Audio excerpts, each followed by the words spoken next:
All right, the Insta360 X4, so many people are crazy about it. They are excited about it. All those YouTubers out there, they're so happy with it. Of course, they are sponsored by the Insta360 company. And in the end, I thought to myself, you know what, let's try it out. And then after trying it out, I decided to return it back to Insta360.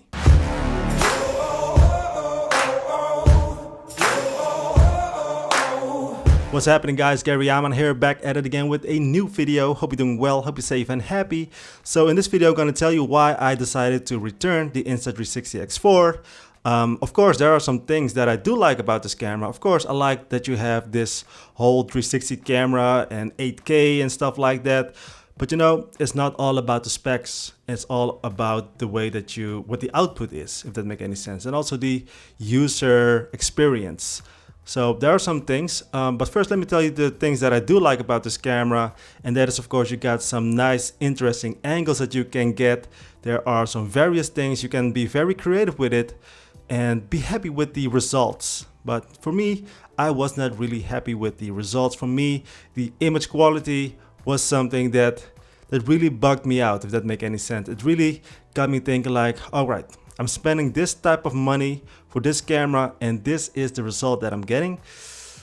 That made me really think if I needed this camera or not. In the end, the image quality is for me very important, and this camera does not give me that results that I was expecting, at least. I was hoping for a nice clean image, but then as you see here, it's quite grainy even though in good lighting conditions.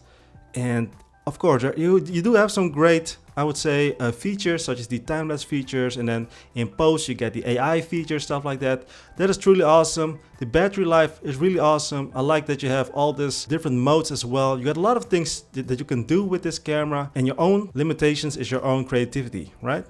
But in the end, the footage that you're getting, are you happy with that? And to me, I was definitely not that happy with this camera. And even though you got an 8K image and overall, when you like slice it down to a certain image that you want to have, then you can definitely see this graininess, this image quality that reminds me a little bit of my old GoPro Hero 7 Black, which is a camera from 2018, 17 maybe even. And overall, the image quality is not the greatest. And that also applies for photo. As you see here, the photos are not that awesome. And as I mentioned, for sharing with your friends and family, that's okay. That's pretty fine on your own social media and stuff. But if you want to do a little bit more, I would say, professional stuff, and if you got your own high expectations and standards, then this is definitely not it for you. But there are also some other things that I do want to mention that also made me decide to return this back to Insta360. Not only, of course, the image quality, which is like, for me, the biggest thing that made me decide to return it back to Insta360. The other thing is that the user experience and overall, it is good and bad. The good thing is that you have this app on your phone and it works perfectly fine. On my iPhone 14 Pro Max, it works perfectly fine without no hiccups, without no hesitations. It works quite fast and you can export it and then share it on your social media. On the other end, the thing that I don't like is that in post, you got so many options. And you got so many things, and you can also let AI decide the footage and then export that. But in the end, if you have a lot of footage, you have to check your footage, select it, edit that footage,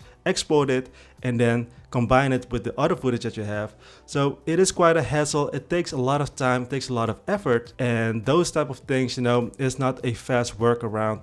That you have a fast turnaround, if that makes any sense. If you are pushing a lot of content out there, you have to be careful with it, and you have to be very purposeful what you want to do with it. And for me, I found myself like for a couple of occasions when I want to use it, that's when I'm on a motorcycle or when I'm on a little bit of travel.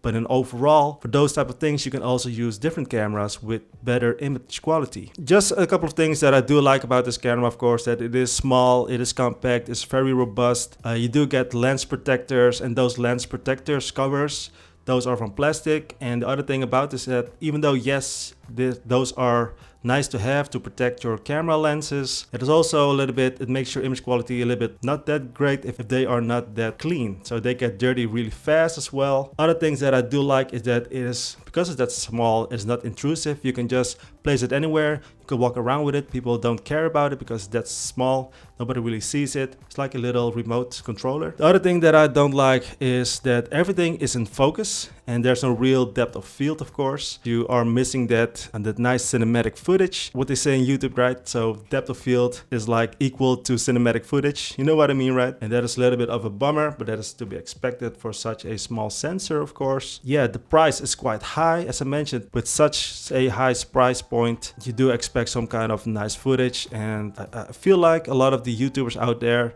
that are sponsored by Insta360, they also like edit and post a lot of things, clean up the image and stuff like that to get the best results out there, which also means you have to spend a lot of time in post in order to get the best image quality out there. So for me, you know, I just want to be quick, I want to capture something, edit, and then export it and be happy with it. But in this case, I'm not happy with the image quality. So the audio from this camera is not the greatest in the world, but there is...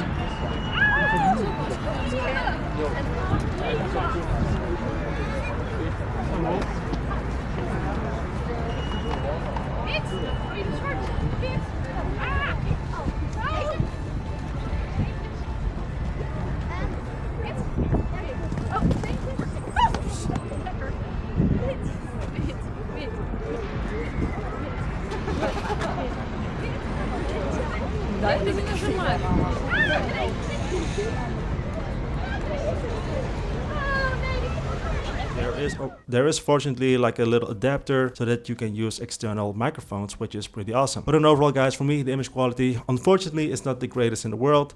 So that's why I decided to return it. But if you are happy with the footage, if you, for instance, like the image quality, of course, get yourself this camera. You will be very happy with it, I guess.